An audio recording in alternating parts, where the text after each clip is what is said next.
Chapter 8. Earth's Dilemma.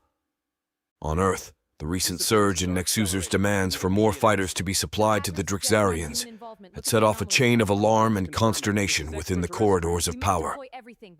Governments around the world were grappling with the stark reality of an unseen yet pervasive alien influence that had been manipulating human affairs for centuries.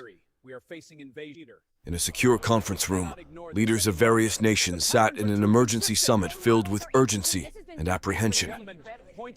The latest demands from the Nexusar, communicated through clandestine channels, were laid out on the table. A chilling request for thousands more humans to be delivered for the Drakzarian war effort atop the little more than 10,000 they recently taken. "We can't keep up with these demands without raising public suspicion," voiced the U.S. President Elizabeth H. Graham, her expression grave. "People are starting to ask questions. Disappearances are becoming too frequent to cover up." The British Prime Minister Aaron Jones, a man with a stern demeanor, leaned forward. "Not to mention the ethical implications. We are essentially handing our people over to an unknown fate. This is against everything we stand for." A murmur of agreement went around the table. The moral quandary of their situation was not lost on any of them. The Nexusar, a shadowy alien race that had long held sway over human affairs from their base on the moon, had become increasingly demanding, and their ability to manipulate global events was a source of growing concern. Russian President Mikhail Petrov, a seasoned politician with a pragmatic streak, spoke up. "We need a united front. Perhaps it's time to consider disclosing the existence of the Nexusar to the public. The secrecy is becoming unsustainable." The suggestion sparked a heated debate. The implications of such a revelation were far-reaching and potentially destabilizing. Yet, the current path of covert compliance with the Nexusar's demands was proving to be equally untenable. Julia, what do you say? As the discussions continued, a sense of helplessness pervaded the room. Each leader was acutely aware of the delicate balance they were trying to maintain, protecting their citizens from the terrifying truth of extraterrestrial manipulation, while trying to navigate the increasingly impossible demands of their hidden overlords. Meanwhile, outside the confines of the meeting room, the world carried on, oblivious to the cosmic chess game in which they were unwitting pawns. Disappearances, attributed to mundane causes, continued to occur, fueling the Drakzarian war machine in a conflict far beyond Earth's skies. In a clandestine meeting room, world leaders gathered to discuss the latest, most alarming strategy proposed by the Nexuser: to instigate a large-scale global conflict, a World War III, to mask the escalating disappearances of people for the Drakzarian war effort. The air was tense, the gravity of the situation weighing heavily on each leader. President Graham, a woman known for her resilience, spoke first. "We cannot let this happen. A global war? The cost would be unimaginable." Chinese President Liang Wei, a seasoned politician with a deep sense of his nation's history, agreed. "It's unthinkable. The loss of life, the destruction. We must find another way." President Mikhail Petrov, known for his steadfastness, added firmly, "We cannot play into their hands. This is exactly what the Nexusar want: chaos, destruction, diversion." As they deliberated, the room's atmosphere shifted abruptly with the unexpected arrival of Drakzarian, a representative of the Nexusar.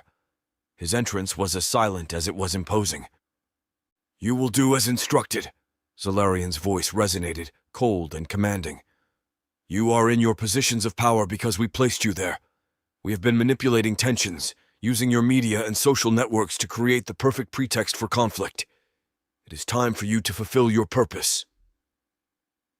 President Graham, her face etched with conflict, finally conceded. "If it's the only way to keep our people safe from a direct Drakzarian assault." Wei, though visibly distressed, nodded in reluctant agreement. "Our priority must be to protect our citizens from a greater threat." Petrov, however, remained defiant. "And what of our people's lives lost in a manufactured war?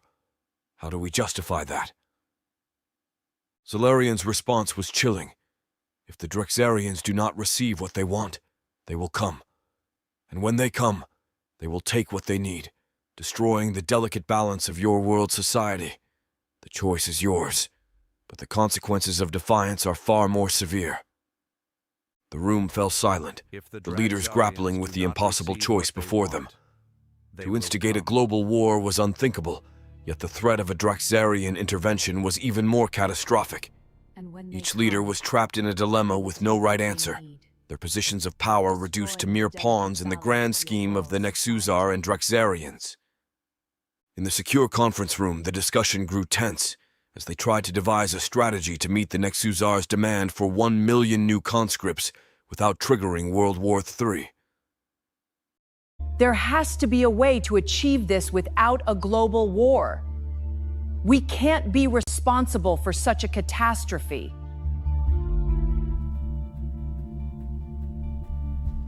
We need a covert approach. Perhaps we can find individuals less likely to be missed by society. It's a dangerous path. We're talking about taking people from their lives, their families. We need to think outside the box. There must be other options.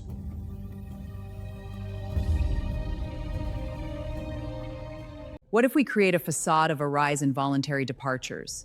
An increase in assisted suicides, for instance, presented as a humane option for those suffering.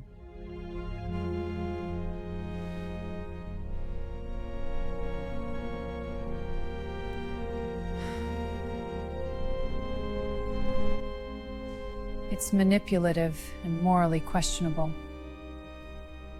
But it could be a way to meet the demand without widespread destruction. You propose to deceive your people to spare them from a larger conflict. Is this feasible? A global war would result in the loss of hundreds of millions of lives. That's counterproductive for everyone. Our approach, while ethically challenging, ensures a more controlled and sustainable solution for your demand. Proceed with your plan. But the quota must be met. Fail, and the Drakzarians will intervene directly. As the meeting concluded, each leader left with a heavy heart, aware of the dark path they were embarking upon. The plan, while sparing the world from the horrors of a global conflict, opened another Pandora's box, one filled with ethical dilemmas and the haunting reality of their complicity in a scheme that would change countless lives forever. In the weeks following the clandestine summit, a covert operation codenamed the Blue Light Initiative was put into motion by the world leaders. The plan, designed to meet the Nexuser's demands without plunging the world into chaos, was unprecedented in its scope and audacity. Under the guise of an international health program promoting dignified departures, governments across the globe began a discreet campaign of identifying individuals who fit the criteria set by the Nexuser, those whose absence would likely go unnoticed. This program was marketed as a compassionate solution for those seeking an end to their suffering, a narrative crafted to veil its true purpose. In reality, the individuals who opted for this program were not assisted in ending their lives, but were instead transported to secret holding facilities. There, they were placed into advanced containment units, referred to as stasis pods, which enveloped them in a blue light. These pods, using a technology provided covertly by the Nexusar, kept the occupants in a state of suspended animation, alive but in a deep, unaging slumber. The stasis pods were designed for efficient storage and easy transport.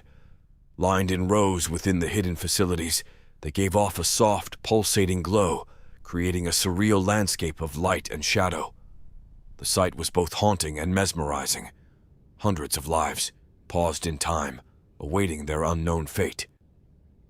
As the initiative progressed, the targeted number of 1 million individuals slowly accumulated. Specialized teams, working under the highest level of secrecy, managed the logistics of the operation. The process was efficient, discreet, and disturbingly impersonal. U.S. President Elizabeth H. Graham, Chinese President Liang Wei, Russian President Mikhail Petrov, and British Prime Minister Aaron Jones monitored the progress with a mix of relief and unease. Each leader struggled with the moral implications of their actions, aware that they were trading one form of violence for another, more silent type. Once the quota was near completion, arrangements were made for the Drakzarians to retrieve the stasis pods. Transport ships disguised as commercial vessels were scheduled to dock at the facilities, load the pods, and deliver them to a predetermined location in space where the Drakzarians would take custody.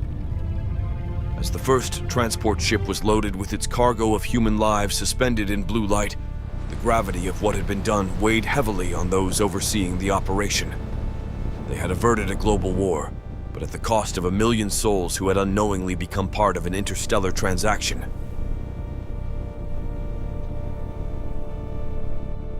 You thought the Blue Light Initiative was the horror? You haven't seen what humanity was traded for. The next chapters of Space Lords are going to change everything.